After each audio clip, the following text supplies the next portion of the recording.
રીમઝીમ ચકલી બતકો પાસે રમતી હતી. ત્યાં જ બતક તેને ચીડવવા લાગ્યા.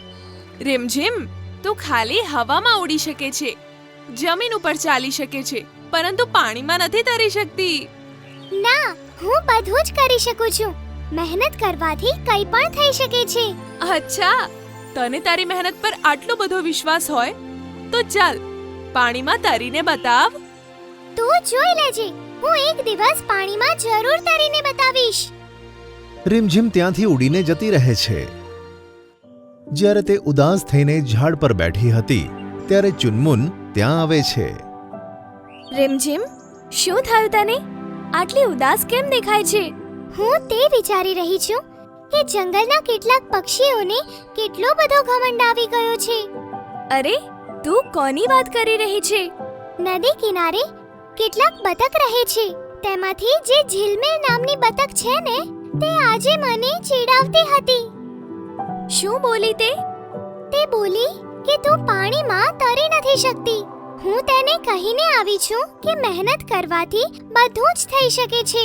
હું તને એક દિવસ પાણીમાં જરૂર તરીને બતાવીશ. પણ તે આવું બોલી કેમ? કારણ કે આપણે ફક્ત ઉડી શકીએ છીએ, જમીન પર ચાલી શકીએ છીએ, પણ પાણીમાં નથી તરી શકતા. હવે તે એમને કહ્યું છે તો કરીને બતાવવું જ પડશે. નહીં તો બહેન, તે આપણી ચકલીઓને કંઈ જ નહીં સમજે. પણ તેના માટે આપણે શું કરવું પડશે? હું સારી રીતે જાણું છું. જંગલમાં સૌથી તેજસ્વી જો કોઈ છે તો તે છે બગલા પઠાન. તે જ આપણી મદદ કરી શકે છે. તો આપણે તેમની પાસે જઈએ. પરંતુ પઠાન કાકા ક્યાં મળશે? હું જાણું છું. તું મારી સાથે બગલા પઠાનને ત્યાં ચાલ. તે આપણને કોઈના કોઈ ઉપાય જરૂર બતાવશે. રીમઝીમ ચુનમુનની સાથે પગલા પઠાણ પાસે જાય છે. ત્યાં જઈને કહે છે, પઠાન કાકા, અમારો એક સવાલ છે. હા, બોલ, શું સવાલ છે? કાકા, શું પક્ષીઓમાં એવું નથી થઈ શકતું કે તેઓ પણ પાણીમાં તરી શકે? કેમ નહીં બેટા, મહેનત કરવાથી તો બધું થઈ જાય છે. ત્યાં જ રીમઝીમ બોલે છે, કાકા, અમે પણ ઈચ્છીએ છીએ કે અમે પણ પાણીમાં તરી શકીએ. આની ઉપર બગલો હસવા માંડે છે. બસ આટલી જ વાતમાં તું હેરાન થઈ રહી છે. હવે જો તું મારી પાસે આવી જ ગઈ છે તો હું તને જરૂર મદદ કરીશ. રીમઝીમ અને ચુનમુન ખૂબ જ ખુશ થઈ જાય છે અને તેઓ કહે છે, કાકા, સાચે અમે પણ તરી શકીશું? હા બાળકો, તમે પણ તરી શકો છો, પણ તેના માટે તમારે કેટલીક મહેનત કરવી પડશે. શું તમે તેના માટે તૈયાર છો? હા કાકા, હું બધી જ મુશ્કેલીઓનો સામનો કરવા તૈયાર છું. પઠાણ કાકા રીમઝીમને પોતાના પંજામાં લઈને પાણીમાં ડૂબાડી દે છે અને થોડાક સમય પછી બહાર નીકાળે છે. અરે કાકા, તમે શું કરી રહ્યા હતા? મારો તો શ્વાસ રૂંધાઈ ગયો હતો. જેમ તેમ કરીને મેં મારો શ્વાસ રોકીને રાખ્યો હતો. આ તો હું ઈચ્છતો હતો કે તમે શીખી જાઓ કે પાણીમાં શ્વાસ કેવી રીતે રોકાય છે. હવે મારી પાસે તું કાલે આવજે અને આજે રાત્રે શ્વાસ રોકવાનો અભ્યાસ કરતી રહેજે. સારું કાકા, જેવું તમે કહો. અને ચકલી ત્યાંથી ઉડીને જતી રહી. આગલી સવારે રીમઝીમ કાકા પાસે પહોંચે છે. કાકા, હું આવી ગઈ. હવે મને વધુ શીખવાડો. સાંભળ રીમઝીમ, હવે તારે બસ એક જ કામ કરવું પડશે.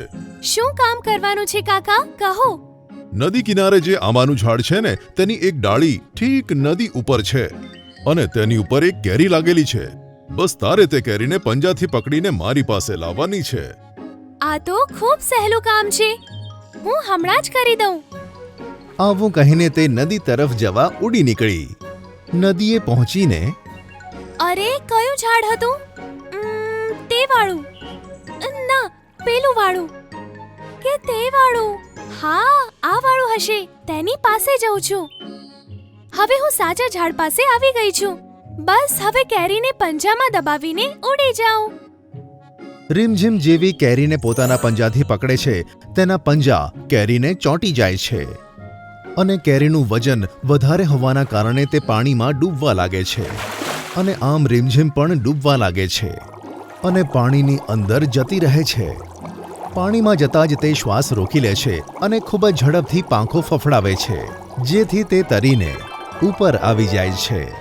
તેના ઉપર આવતા જ કાકા તેને પોતાના પંજાથી ઉઠાવીને જમીન પર મૂકી દે છે. અને તેના પંજાથી કેરીને દૂર કરે છે. કાકા, હું કેરી તો લઈ આવત, પણ ખબર નહીં આની ઉપર ગુંદર કોણે ચોંટાડી દીધું, જેથી હું ચોંટી ગઈ. રીમઝીમ, તે મેં જ લગાવ્યું હતું કે જ્યારે તું પાણીમાં ડૂબે ત્યારે પોતાની પાંખોને ઝડપથી ફફડાવી શકે, કારણ કે તરવા માટે પંજાઓને ઝડપથી હલાવવું પડે છે, ઉડવાથી પણ વધારે તેજ. અને તે જોયું, તું આટલા વજનને લઈને પણ ઉપર આવી ગઈ. અરે હા કાકા, તેની ઉપર તો મેં ધ્યાન જ ના આપ્યું. હું તો પાણીમાં તરવા લાગી હતી. મતલબ મને તરવાનું આવડી ગયું છે. હા બેટા, હવે તું તરી શકે છે. હું એકવાર કરીને જોઉં. હા હા, કેમ નહીં. પછી રીમઝીમ નદીમાં ઉતરે છે. ક્યારેક ઊંધી થઈને તો ક્યારેક સીધી થઈને ખૂબ જ તરે છે. તેને નદીમાં તરતા જોઈને બતક કહે છે, રીમઝીમ ખરેખર ખૂબ જ મહેનતી છે. તેના માટે કંઈ પણ કરવું અશક્ય છે જ નહીં. ત્યારે કાકા બોલ્યા, મહેનતથી બધું મળી શકે છે, જેવું રીમઝીમે કર્યું.